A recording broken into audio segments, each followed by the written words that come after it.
Hello students, कैसे हैं आप सब लोग। उम्मीद करती हूँ सब अच्छे होंगे और स्वस्थ होंगे। मैं Meena Rana ICT virtual class में आपका स्वागत करती हूँ। स्टूडेंट्स, हम पढ़ रहे हैं क्लास 9 की हिंदी। इससे पहले हम क्षितिज पाठ्य पुस्तिका के गद्य खंड और काव्य खंड पढ़ चुके हैं और आज से हम स्टार्ट करेंगे आपकी कृतिका पाठ्य पुस्तिका। इसमें आपका जो फर्स्ट चैप्टर है गद्य खंड का, वो है इस जल में प्रलय। फणीश्वर नाथ रेणु जी ने ये लिखा है और क्या इस गद्य खंड में दिया गया है, इसको हम आगे इस चैप्टर में पढ़ेंगे। तो आइए देखिए, आपके चैप्टर का नाम है इस जल में प्रलय, यानी कि बाढ़ की यहाँ बात की गई है। तो देखिए क्या कह रहे हैं कवि, जो आपके लेखक हैं वो क्या कह रहे हैं कि मेरा गांव ऐसे इलाके में है जहां हर साल पश्चिम, पूर्व और दक्षिण की कोसी, पनार, महानंदा और गंगा की बाढ़ से पीड़ित प्राणियों के समूह आकर पनाह लेते हैं।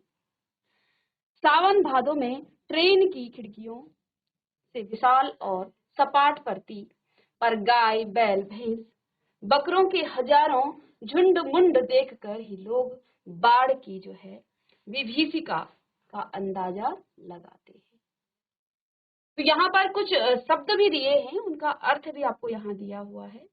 तो देखिए यहाँ पर जो लेखक हैं वो क्या कह रहे हैं कि मेरा जो गांव है वो ऐसे इलाके में बसा हुआ है जहां हर साल जो है पूर्व, पश्चिम, पूर्व और दक्षिण की कोसी, पनार और महानंदा तथा गंगा की बाढ़ से पीड़ित प्राणियों के समूह आकर पनाह, यानी कि पनाह का मतलब होता है शरण लेना।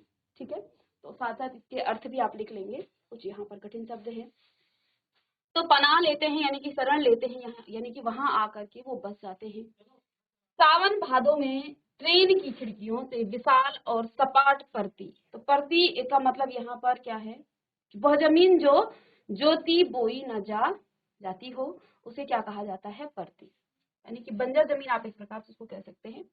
ठीक है, तो यहाँ पर परती पर गाय, भैंस, बैल, बकरों की हजारों झुंड मुंड देखकर ही लोग बाढ़ की विभीषिका यानी कि भयंकर, ठीक है, का अंदाजा लगाते हैं जब वो एक जगह इकट्ठे हो जाते हैं। तो लेखक क्या कहा है, लेखक ने कि मेरा गांव ऐसे इलाके में है जहां हर साल जो है पूर्व, पश्चिम, दक्षिण की कोसी, पनार, महानंदा और गंगा की बाढ़ से पीड़ित प्राणियों के समूह आकर पनाह लेते हैं, यानी कि वहां आकर के वो शरण लेते हैं, वहां आकर के वो जो है अपना गुजारा करते हैं, वहां आके बसते हैं। ठीक है, सावन भादों में ट्रेन की खिड़कियों से विशाल और सपाट परती, परती का मतलब होता है यहाँ पर वो जमीन जो जोती और बोई ना जाए। ठीक है, पर गाय, भैंस और बकरियों के हजारों झुंड मुंड देखकर ही लोग जो है बाढ़ की विभीषिका का अंदाजा लगा, क्योंकि जब बाढ़ आती है सभी लोग जो है एक जगह इकट्ठे हो जाते हैं। तो बहुत सारे लोगों को और गाय, भैंस, बकरियों को जब एक साथ देखा जाता है तो उससे अंदाजा लगाया जा सकता है कि कितनी जो है भीषण जो है बाढ़ वहां पर आई होगी, जो सारे लोग जो है एक जगह पर इकट्ठे हो गए।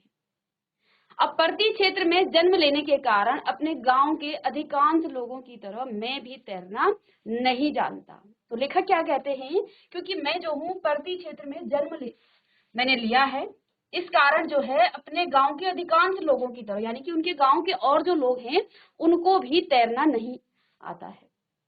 तो लेखक भी कहते हैं कि मैं भी तैरना नहीं जानता, किंतु 10 वर्ष की उम्र से पिछले साल तक बॉय स्काउट, स्वयंसेवक, राजनीतिक, तो अब कह रहे हैं कि 10 साल से पिछले साल, 10 साल की उम्र से यानी कि 10 साल के बाद से पिछले साल तक, यानी कि पिछले, जब लेखक ये जो गद्य खंड लिख रहे हैं उस साल से पिछले साल तक की बात कर रहे हैं, और जब वो 10 साल की उम्र थे उसके बाद से, यानी कि तब से जो है वो क्या क्या रहे, बॉय स्काउट, ठीक है, दूसरा स्वयंसेवक, राजनीतिक कार्यकर्ता अथवा आपका रिलीफ वर्कर की हैसियत से बाढ़ पीड़ित क्षेत्रों में काम करता रहा, यानी कि जो बाढ़ से पीड़ित लोग हैं उनके लिए लेखक काम करते रहे।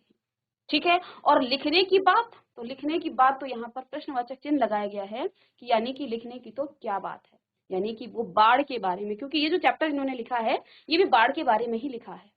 ठीक है, तो क्या कह रहे हैं कि लिखने की बात, और फिर जो है यहाँ प्रश्नवाचक चिन्ह लगा जाए कि लिखने की तो बात ही क्या है, लेकिन इसके अलावा जो है इन्होंने जो है स्वयंसेवक, राजनीतिक कार्यकर्ता और रिलीफ वर्कर की हैसियत से बाढ़ पीड़ित क्षेत्रों में काम करता रहा हूँ। अपने लिए कह रहे हैं लेखक कि मैं जो हूँ इनके लिए काम करता रहा, इनकी सेवा करता रहा। और लिखने में तो मैंने बहुत जो है चीजें यहाँ पर लिखी हैं, इसलिए इन्होंने प्रश्नवाचक चिन्ह लगा दिया है।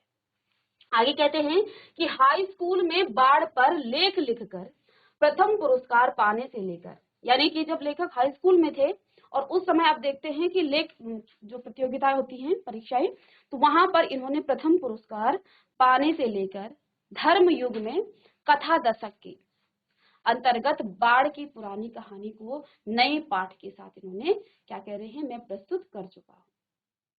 ठीक है, तो यहाँ पर लेखक कह रहे हैं कि मैं जो बाढ़ के बारे में जो मैंने लिखा है, जो लेख मैंने लिखा है, उसमें जो हूँ हाई स्कूल में प्रथम पुरस्कार में जो हूँ एक प्रतियोगिता में मैं पा चुका हूँ। इसके अलावा धर्म युग में कथा दशक के अंतर्गत बाढ़ की पुरानी कहानी को नए पाठ के साथ प्रस्तुत कर चुका हूँ। फिर कहते हैं जय गंगा 1947, फिर डायन कोसी 1948, हड्डियों का पुल 1948 आदि छुटपुट जो है रिपोर्टार जो है के अलावा इन्होंने, तो ये सभी इनके क्या हैं, लेख हैं जो इन्होंने लिखे हैं। कौन कौन लिखे हैं इनको आप लिखेंगे, ये प्रश्न आपको पूछे जा सकते हैं आगे।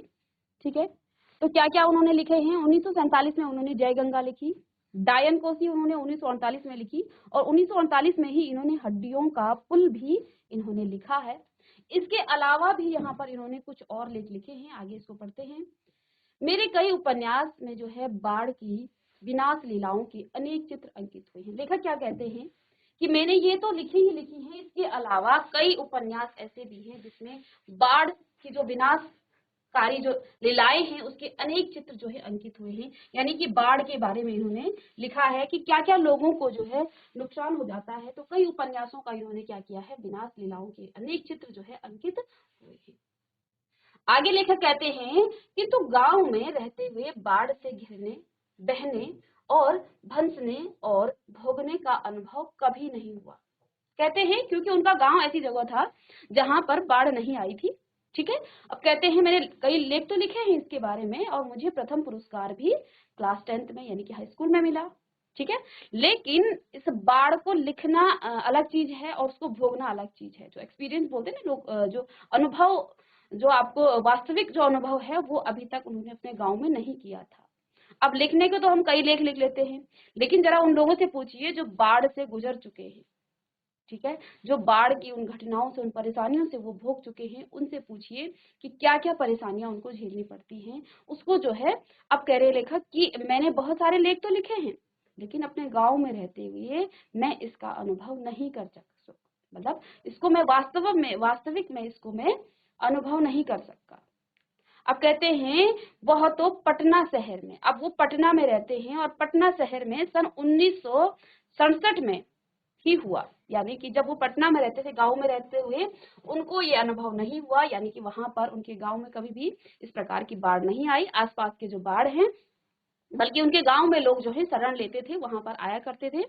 उनके गांव में बाढ़ जैसी ऐसी कोई घटना नहीं हुई। अब कहते हैं कि वह तो पटना शहर में, अब वो किसी वास्तविक घटना के बारे में यहाँ पर बता रहे हैं जिसको वो भोग चुके हैं, जिसको वो अनुभव कर चुके हैं। ठीक है, कहते हैं पटना शहर में उन सन 1967 में ही हुआ, यानी कि जो अनुभव उनको वास्तविक कहाँ पर हुआ, पटना शहर में हुआ, जब 18 घंटे की अविराम वृष्टि के कारण जो है पुन पुन का पानी जो है राजेंद्र नगर, कंकण बाग तथा अन्य निचले हिस्सों में घुस आया। लेखक कहते हैं कि मैं जब तक अपने गांव में बसा रहा, अपने गांव में जब मैं रहता था, तो बाढ़ का हालांकि मैंने बहुत सारे लेख लिखे, कई उपन्यासों को भी मैंने लिखा, लेकिन बाढ़ का जो वास्तविक अनुभव है वो लेखक को कहाँ पर हुआ, पटना में हुआ, वो भी 1967 में हुआ। कहते हैं कि जब 18 घंटे की अविराम यानी कि बिना रुके हुए वृष्टि जो है, पानी जब बरसता रहा के कारण पुन पुन का पानी राजेंद्र नगर, कंकण बाग तथा अन्य निचले हिस्सों में घुस आया। अब ये जो है यहाँ पर एक घटना के बारे में बता रहे हैं, अपने जीवन की जो घटना है जब वो पटना में रहा करते थे। तो कहते हैं कि वहां पर जो है 18 घंटे की जो लगातार बारिश है, वो जो है लगातार बारिश के कारण जो है बाढ़ वहां पर, और वहां का जो पानी है वो पुनपुन का पानी राजेंद्र नगर, कंकण बाग तथा अन्य निचले हिस्सों में घुस आया। ठीक है, अर्थात यहाँ पर लेखक क्या कहते हैं कि बाढ़ को मैंने भोगा है, और वो भी कहाँ, अपने गांव में नहीं, पटना में। तो लेखक ने यहाँ पर एक ऐसी घटना के बारे में हमें बता रहे हैं जहां पर वे स्वयं उस बाढ़ को भोग रहे थे। कह रहे हैं कि शहरी आदमी की हैसियत से इसलिए इस बार जब बाढ़ का पानी प्रवेश करने लगा, पटना का पश्चिमी इलाका जो है छाती भर पानी में डूब गया।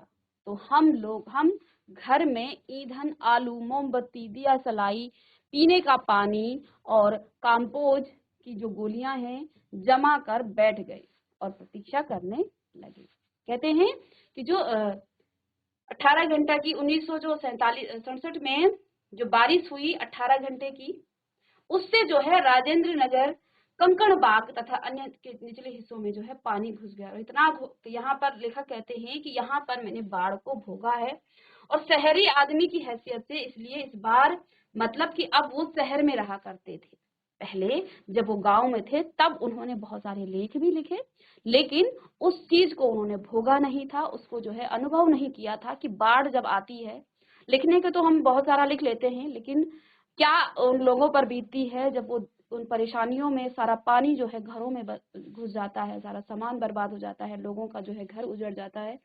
तो ये जो है कहते हैं लेखक यहाँ पर कि मैंने यहाँ पर एक शहरी आदमी की हैसियत से, यानी कि तब मैं शहर में रहने वाला था, तो उस हैसियत से मैंने बाढ़ को भोगा है। इसलिए इस बार जब बाढ़ का पानी जो है प्रवेश करने लगा तो पटना का पश्चिमी इलाका छाती भर पानी में डूब गया, यानी कि यहाँ तक, छाती तक वो पानी आ गया, इतना पानी जो है वहां पर आ गया। हम घर में ईंधन, आलू, मोमबत्ती, दिया सलाई, पीने का पानी और कंपोस्ट की गोलियां जमा करके बैठ गए और प्रतीक्षा करने लगे। सुबह सुना राजभवन और मुख्यमंत्री निवास। सुबह कहते हैं कि पूरी रात जब 18 घंटे की जब बारिश आई तो क्या कहते हैं कि सुबह हमने क्या सुना कि मुख्यमंत्री निवास और राजभवन और प्लावित का मतलब यहाँ है जिस पर बाढ़ का पानी चढ़ आया हो, जो जल में डूब गया हो। साथ साथ आप इसके अर्थ भी लिखें यहाँ से, ठीक है। तो ये नंबर 1 लिखा है, इस नंबर 1 का यहाँ पर क्या है, ये इसका अर्थ है, ठीक है। तो यहाँ पर प्लावित का मतलब क्या है, जिस पर बाढ़ का पानी चढ़ आया हो, यानी कि मुख्यमंत्री आवास और राजभवन पर भी जो है पानी, वो जो है वो भी उस पानी में डूब गया। दोपहर में सूचना मिली कि गोल घर जल से घिर गया है। आगे कहते हैं कि सुबह सुबह तो ये सुनाई दिया कि राजभवन और मुख्यमंत्री भी जो है, जो आवास है वो भी पानी में डूब गया है। फिर दोपहर में क्या सूचना आई कि गोल घर जल से घिर गया है। यूं सूचना जो है बांग्ला में इस वाक्य से मिली थी, जानो गोल घर डूबे गए। ये जो है बांग्ला में, क्योंकि वो पटना में रहा करते थे, तो इस प्रकार से जो है उनको ये सूचना मिली थी। क्या मिली थी सूचना, जो है इस वाक्य में मिली थी कि जानो गोल घर डूबे गए। ये वाक्य जो है वहां पर कहा गया, वहां की भाषा बांग्ला में, ठीक है। और 5 बजे तक कॉफी हाउस जाने के लिए तथा शहर का हाल मालूम करने निकला। अब लेखक कहते हैं कि अब वो तो वहां पर रहा करते थे, कहते हैं कि सुबह सुबह तो उनको राजभवन और मुख्यमंत्री आवास के डूब जाने, यानी कि उसमें पानी भर जाने की सूचना मिली। दोपहर में उन्होंने कहा कि गोल घर जल से घिर गया है, और ये सूचना जो है बांग्ला में इस वाक्य में मिली कि जानो गोल घर डूबे गए थे, ठीक है। और 5 बजे तक कॉफी हाउस जाने के लिए वो जो है निकल गए, यानी कि वो देखना चाहते थे कि बाढ़ में जो है क्या क्या नुकसान जो है पूरे शहर में हुआ है। तो अब वो जो है कॉफी हाउस जाने के लिए वहां से निकले। तो रिक्शे वाले ने हंसकर कहा, अब रिक्शे वाले से कहा होगा कि मुझे कॉफी हाउस तक लेकर चलिए। तो रिक्शे वाले ने हंसकर कहा, अब कहाँ जाइएगा। तो उसने प्रश्न किया कि अब कहाँ जाइएगा, कॉफी हाउस में तो अबले पानी आ गया होगा, ठीक है। तो अपनी भाषा में वहां से वो रिक्शा वाला भी कह रहा है कि अब तक तो रिक्शा, जो कॉफी हाउस है वहां भी पानी से वो भर गया होगा, ठीक है। तो रिक्शे वाले ने किससे कहा, लेखक से कहा। तो अब जो है क्या कहते हैं, चलो पानी कैसे घुस गया वही देखना है, ठीक है। तो लेखक ने क्या कहा कि पानी जो है कैसे घुसा है वही तो देखना है, क्योंकि वो जो है शहर का हाल देखना चाहते थे, उस बाढ़ की जो है उस नजारे को देखना चाहते थे लेखक। तो उन्होंने जो है फिर रिक्शे वाले से क्या कहा कि चलो पानी कैसे घुसा है यही देख लेंगे, कहकर हम रिक्शा पर बैठ गए। तो यहाँ पर लेखक कहते हैं फिर जो है वो रिक्शा में बैठ गए। नई कविता के एक विशेषज्ञ व्याख्याता आचार्य कवि मित्र थे। अब उनके साथ जो है कौन थे, एक आचार्य मित्र भी थे, जो मेरी अनवरत और अनरगल जो है अनपढ़ और गद्यमय और स्वगतोक्ति से कभी बोर नहीं होते थे। अब यहाँ पर कुछ शब्द दिए हैं, अनवरत, तो दूसरे का यहाँ पर अर्थ दिया है क्या, निरंतर। अनवरत का मतलब हो जाएगा निरंतर, इसको भी आप लिखेंगे, इन शब्दों के अर्थ लिखें। यहाँ नीचे अर्थ भी आपको दिया है, अनवरत, यहाँ इसका अर्थ है निरंतर या फिर लगातार। फिर है अनर्गल, अनर्गल का मतलब हो जाता है बेतुकी, इसका अर्थ लिखें। फिर अनपढ़ का मतलब यहाँ पर दिया है बेडोल। अब देखिए ये अनर्गल का मतलब यहाँ पर दो तीन दिए हैं, एक तो बेतुकी हो गया, विचारहीन और मनमानी, ठीक है। अनपढ़ का मतलब यहाँ पर बेढोल, ठीक है, बेडोल, टेढ़ा मेढ़ा, ठीक है। और स्वगतोक्ति, इसका मतलब है अपने आप में कुछ बोलना, यानी कि अपने स्वभाव में यहाँ पर जो है कवि क्या, लेखक क्या कहते हैं कि मैं कैसा था, मैं जो हूँ निरंतर जो है किस प्रकार की बातें करता था, बेतुकी बातें किया करता था, ठीक है। बेढोल, बेडोल और टेढ़ी मेढ़ी बातें किया करता था और अपने आप में कुछ बोलना, यानी कि खुद से कुछ बोलते, होती ना किसी कुछ लोगों की आदत की वो खुद से कुछ ना कुछ बोलते रहते थे। उनके साथ जो कवि थे, जो आचार्य कवि थे, उनके मित्र, वो जो है कभी इस चीज से बोर नहीं होते थे, मुझसे वो जो है कभी भी बोर नहीं होते थे, ये यहाँ पर लेखक कहते हैं, ठीक है। कहते हैं धन्य है, ठीक है, कि जो मुझे झेल रहे हैं वो जो है धन्य है, अपने मित्र के बारे में यहाँ पर कह रहे हैं लेखक, ठीक है। आप इनका पहले यहाँ पर अर्थ लिखें। पहला है आपका अनवरत, निरंतर, अनर्गल। अनर्गल का अर्थ है बेतुकी, विचारहीन, मतलब जो बातें आप विचारहीन किए बोलते हैं, बिना विचारे बोलते हैं और मनमानी ढंग से आप बोल देते हैं। फिर अनगढ़ है, सॉरी अनगढ़ था, ये अनपढ़ नहीं था, अनगढ़, बेडोल, टेढ़ा मेढ़ा और स्वगतोक्ति, इसका मतलब हो जाएगा अपने आप में कुछ बोलना। तो अपने बारे में लेखक ने क्या कहा, मैं कैसा था, मैं निरंतर बोलता रहता था और बेतुकी बातें बोला करता था, टेढ़ी मेढ़ी बातें करता था और अपने आप से कुछ जो है बातें कुछ ना कुछ बोलता रहता था। लेकिन मेरा मित्र जो है, जो आचार्य कवि मेरे थे मित्र, वो जो है मुझसे कभी भी बोर नहीं होते थे। धन्य है, कहते हैं कि मुझे झेलते हैं, धन्य है, ठीक है। आगे देखिए, चलिए आगे क्या कहा है कि motor scooter, motor scooter, tractor, motorcycle, truck और टमटम, साइकिल, रिक्शा पर और पैदल लोग पानी देखने जा रहे थे। अब जब बाढ़ आ गया, पूरी शहर में बाढ़ से पानी जो है भर गया, तो लोग जो है मोटर से, स्कूटर से, ट्रैक्टर से और मोटरसाइकिल से, ट्रक से, टमटम से, साइकिल, रिक्शा पर और पैदल लोग पानी देखने जा रहे थे। सभी लोग जो है पानी जब सभी जगह भर गया, सुबह जो है लोग सभी जो है वहां पानी देखने जा रहे थे। लोग पानी देखकर लौट रहे थे। देखने वालों की आंखों में, जुबान पर एक ही जिज्ञासा, पानी कहाँ तक आ गया है। देखकर लौटते हुए लोगों की बातचीत और फ्रेजर रोड पर आ गया, ठीक है, आ गया क्या, पानी कर गया। तो यहाँ पर लोग बातें कर रहे थे, कह रहे हैं कि जब हम जा रहे थे तो लोग भी जो है हमारे साथ साथ जो है, कुछ लोग जो है पानी देखने जा रहे थे और कुछ लोग तो लौट रहे थे। लोग पानी देखकर लौट भी रहे थे और देखने वालों की आंखों में जो है क्या, किस प्रकार की बातें, जुबान पर एक ही जिज्ञासा कि पानी कहाँ तक आ गया है, ठीक है। और क्या कह रहे हैं कि देखकर लौटते हुए लोगों की बातचीत क्या हो रही थी। अब जो जा रहे थे वो तो उनके मन में तो ये जिज्ञासा थी, उनकी आंख में ये जिज्ञासा, क्योंकि लेखक भी स्वयं भी देखने जा रहे थे कि पानी जो है पूरे शहर में कहाँ तक भर गया है। लेखक कह रहे हैं कि जो लोग जा रहे थे उनके मन में, उनकी आंखों में एक ही जिज्ञासा थी कि पानी कहाँ तक आ गया है। और जब लौट रहे आदमी थे, लोग थे, वो क्या कर रहे थे, वो बातचीत कर रहे थे आपस में कि फ्रेजर रोड पर आ गया क्या, पार कर गया। तो ये जो है यहाँ पर लोग बातें कर रहे थे। श्री कृष्णापुरी, पाटलिपुत्र कोसानी कॉलोनी और बोरिंग रोड इंडस्ट्रियल एरिया का कहीं पता नहीं। अब भट्टाचार्य रोड पर पानी आ गया होगा, छाती भर पानी है। ठीक है।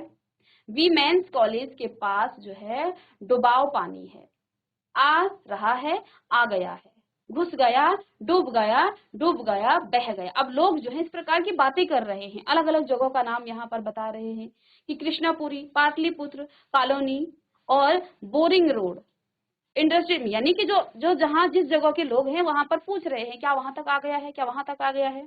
ठीक है। तो सबको अपनी चिंता होती है जब पानी आता है कि कहीं वहां तक तो नहीं आ गया, क्योंकि कई लोग जो है हमारे रिश्तेदार होते हैं, हमारे रिलेटिव होते हैं, तो कहते हैं कि अब उन्हीं स्थान की हम बात करते हैं जहां पर हमारे रिलेटिव होते हैं। जब पानी आता है तो हम क्या कहते हैं, क्या वहां तो नहीं आ गया है, क्या वहां तो नहीं आ गया है जहां पर आपके रिलेटिव होंगे। तो इस प्रकार की बात यहाँ पर भी चल रही थी। अब लेखक जो है ये बात कह रहे हैं। आगे यहाँ पर लेखक ने क्या कहा है कि हम जब कॉफी हाउस के पास पहुंचे, अब क्योंकि लेखक तो कॉफी हाउस जा रहे थे, तो उन्होंने क्या कहा कि जब हम कॉफी हाउस के पास पहुंचे तो कॉफी हाउस बंद कर दिया गया था, क्योंकि पानी आ रहा था तो कॉफी हाउस कौन खोलता। तो यहाँ पर लेखक ने कहा कि जब हम कॉफी हाउस के पास पहुंचे तो उन्होंने क्या देखा कि कॉफी हाउस जो है बंद कर दिया गया था। सड़क के पास एक किनारे एक मोटी डोरी की शक्ल में जो है गेरुआ झागफेन में उलझा पानी तेजी से जो है सरकता आ रहा था।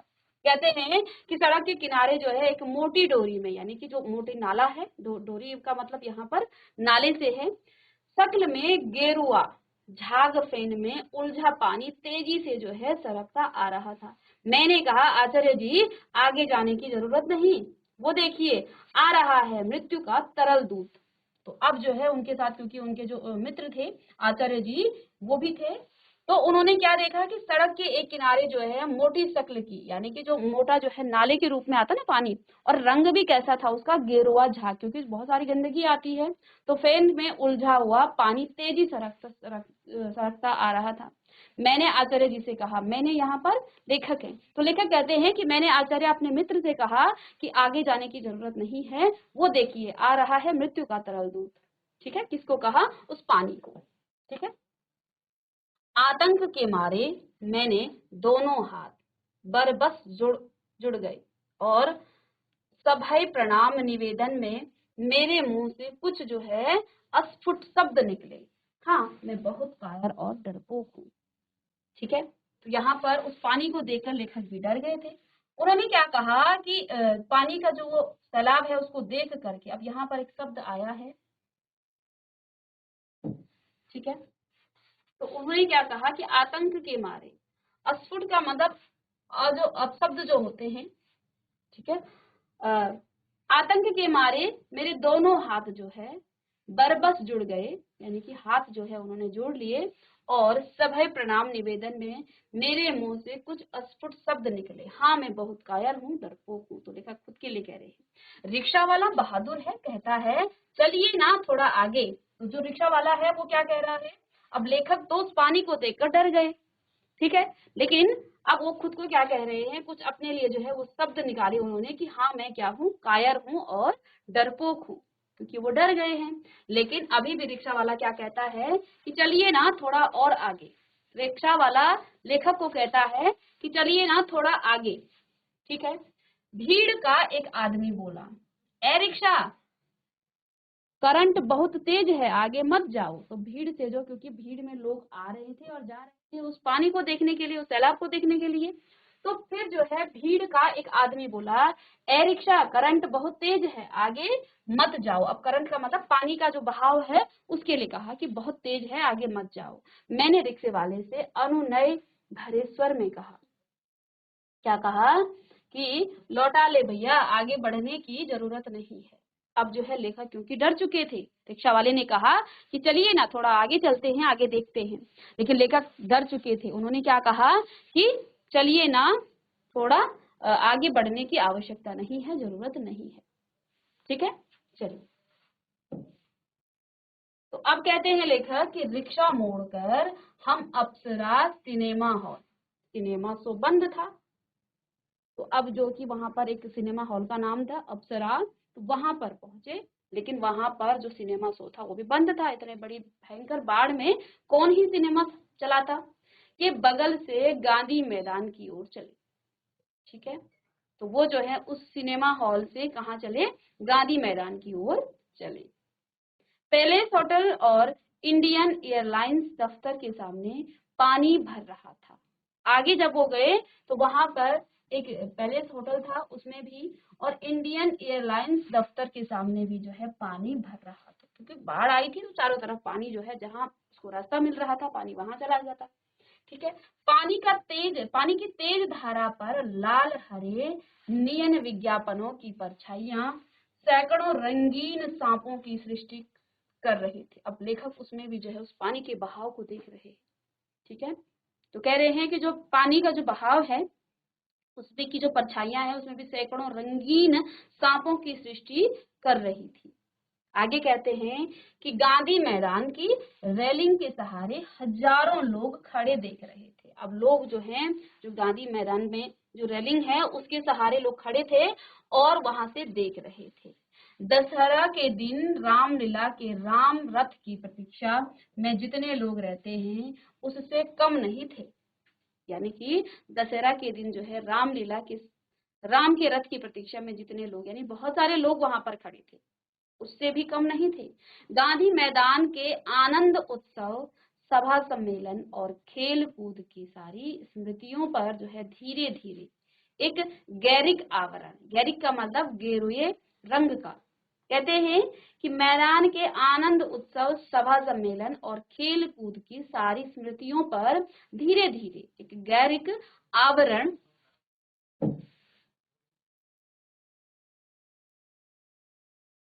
आच्छादित हो रहा था। ठीक है, आच्छादित का मतलब हो जाता है उसको घेरना। ठीक है, और यहाँ पर ढका हुआ कह सकते हैं आच्छादित का मतलब। ठीक है, उसको लिखें आप, ढका हुआ। हरियाली पर जो है सने सने धीरे धीरे पानी फिरते देखने का अनुभव सर्वथा नया था। तो लेखक क्या कहते हैं कि पूरा जो है पानी से ढक गया था। अब जो हरियाली थी उस पर सने सने यानी कि धीरे धीरे पानी फिरने, ऊपर से पानी जो है उससे भरने का अनुभव सर्वथा नया था। इसी बीच एक अधेड़ मुस्टंड और गंवार जोर जोर से बोल उठा। अब कहते हैं इसी बीच जो है एक अधेड़ यानी कि जो आधी उम्र में था और मुस्टंड और गंवार जोर जोर से बोल उठा, एह, जब दानापुर डूब रहा था तो पटनिया बाबू लोग उलट कर देखने भी नहीं गए। अब बूझो, क्या कहा उसने कि जब दानापुर डूब रहा था तो पटनिया बाबू लोग जो हैं उलट कर देखने भी नहीं गए। अब बूझो, मैंने अपने आचार्य कवि मित्र से कहा, पहचान लीजिए यही है वह आम आदमी जिसकी खोज हर साहित्यिक गोष्ठियों में होती रहती है। उसके वक्तव्य में दानापुर के बदले उत्तर बिहार अथवा कोई भी बाढ़ग्रस्त ग्रामीण क्षेत्र जोड़ दीजिए। तो अब वो जो आदमी था वो क्या कह रहा है कि क्या बोल रहा उसने, यह जब दानापुर डूब रहा था तब पटनिया बाबू लोग जो है उलट कर देखने भी नहीं गए, यानी कि बाहर दानापुर का कोई आदमी होगा। ठीक है, उसने क्या कहा कि जब दानापुर डूब रहा था, पटनिया यानी जो पटना के लोग थे वो जो है देखने भी नहीं आए थे। अब जो है तुम बूझो, यानी कि अब तुम भी डूबो। ठीक है, मैंने अपने आचार्य कवि से मित्र से क्या कहा। अब देखिए, जब किसी पर मुसीबत आती है तो हम उसे ऐसा नहीं कहते हैं कि देखो तुमने हमारे साथ ऐसा किया है तो अब तो है तुम भी डूबो, बल्कि उसकी मदद करनी चाहिए। ठीक है, तो इसलिए यहाँ पर लेखक ने उसे गंवार कहा, इसलिए उसको जो है क्या कहा, गंवार की जो है उसे संधि दी है, संज्ञा दी है। पहचान लीजिए यही है, अब अपने मित्र से वो कह रहे हैं कि पहचान लीजिए यही है वह आम आदमी जिसकी खोज जो है हर साहित्यिक गोष्ठियों में होती रहती है। उसके वक्तव्य में दानापुर के बदले उत्तर बिहार अथवा कोई भी बाढ़ग्रस्त ग्रामीण क्षेत्र जोड़ दीजिए। ठीक है, अब देखिए शाम के 7:30 बज चुके और आकाशवाणी के पटना केंद्र से स्थानीय समाचार प्रसारित हो रहा था। क्या समाचार था कि पान की दुकानों के सामने खड़े लोग चुपचाप उत्कीर्ण जो है होकर सुन रहे थे। पान की दुकान पर जो है लोग खड़े हुए क्या कर रहे थे? उत्कीर्ण, यहाँ पर इसका अर्थ है सुनने की उत्सुक, सुनने को जो उत्सुक है उसके लिए कहा जाएगा उत्कीर्ण। ठीक है, तो अब जो है शाम के 5 बज चुके थे, 7:30 बजे आकाशवाणी के पटना केंद्र से स्थानीय समाचार प्रसारित हो रहे थे। जैसे कि आप जानते हैं पहले समाचार हर रेडियो में आया करता था। तो पान की दुकान के सामने खड़े लोग जो हैं चुपचाप उत्कीर्ण होकर सुन रहे थे, क्योंकि जब ऐसी घटना हो जाती है तो हर कोई समाचार सुनता है कि क्या हुआ होगा, क्या घटना हुई होगी, तो सभी लोग जो हैं उत्सुकता से उसे सुन रहे थे।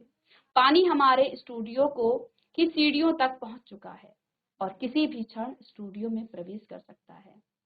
समाचार दिल दहलाने वाला था, कलेजा धड़क उठा।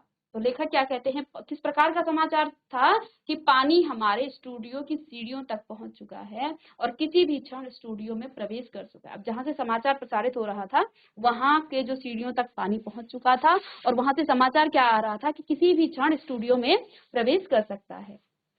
अब ये समाचार जो है दिल दहलाने वाला था, कलेजा धड़क उठा, मित्र के चेहरे पर भी आतंक की कई रेखाएं उभरी। आगे कहते हैं किंतु हम तुरंत ही सहज हो गए, यानी कि जो सामान्य अवस्था है उस अवस्था में आ गई, यानी चेहरे पर चेष्टा करके सहजता ले आई, क्योंकि हमारे चारों ओर कहीं कोई परेशानी नजर नहीं आ रही थी। क्योंकि ये जो समाचार था ये उसी स्टूडियो से था जहां से समाचार प्रसारित हो रहा था। तो कहते हैं कि हम थोड़ी देर में सहज हो गए, सामान्य हो गए। ठीक है, क्योंकि वहां पर कोई परेशानी नहीं थी जहां पर वो थे। ठीक है, पानी देखकर लौटते हुए लोग जो हैं आम दिनों की तरह हंस बोल रहे थे, बल्कि आज तनिक अधिक ही उत्साहित थे। लोग जो हैं उस पानी को देखकर आ रहे थे और सामान्य हो चुके थे। ठीक है, और हंस और बोल रहे थे, बल्कि आज तनिक अधिक ही उत्साहित थे। अधिक उत्साहित इसलिए थे क्योंकि उनके पास जो है नई नई खबरें थी, नई नई जो है बातें थी। ठीक है, हाँ, दुकानों में थोड़ी हड़बड़ी थी। नीचे के सामान ऊपर किए जा रहे थे। अब नीचे क्योंकि दुकानों में बहुत सारा सामान होता है, दुकानों में थोड़ी सी हड़बड़ी थी। नीचे का जो सामान था उसे ऊपर किया जा रहा था। रिक्शा, टमटम, ट्रक और टेम्पो पर सामान लादे जा रहे थे। अब यहाँ पर जो है सामान, क्योंकि जो नीचे पानी से जो है खराब हो रहा था, उसको जो है रिक्शा से, टमटम से, ट्रक से और टेम्पो पर सामान लादे जा रहे थे। खरीद बिक्री बंद हो चुकी थी क्योंकि अब जो है लोग परेशान थे बाढ़ से। पान वालों की बिक्री अचानक बढ़ गई। अब इसमें लेखक क्या कहते हैं, क्योंकि लोग जो है सब बाहर खड़े हुए थे और पान वालों की जो बिक्री है वो अचानक से बढ़ गई थी। आसन्न संकट से कोई प्राणी आतंकित नहीं दिख रहा था। तो यहाँ पर लेखक ने क्या कहा है, आसन्न संकट से, यानी कि पास आया हुआ।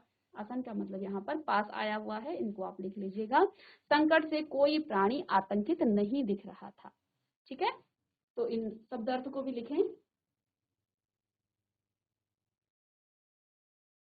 चलिए आगे, पान वाले के आदमकद आईने में उतने लोगों के बीच हमारी ही सूरतें जो है मुहर्रमी नजर आ रही थी। मुझे लगा अब हम यहाँ थोड़ी देर ही ठहरेंगे तो वहां खड़े लोग किसी भी क्षण ठठाकर जो है हम पर हंस सकते हैं।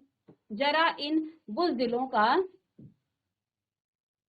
हुलिया देखो। तो उनका जो हुलिया है, कहते हैं हमारा हुलिया ही उसमें जो है, जो पान वाला था उसमें जो है अजीब दिख रहा था। क्या कहते हैं कि पान वाले के आदमकद आईने में उतने लोगों के बीच हमारी ही सूरतें जो हैं कैसी दिख रही थी, मुहर्रमी नजर आ रही थी। मुझे लगा कि अब हम यहाँ थोड़ी देर भी ठहरेंगे तो यहाँ लोग जो है किसी भी क्षण ठठाकर जो है हम पर हंस सकते हैं।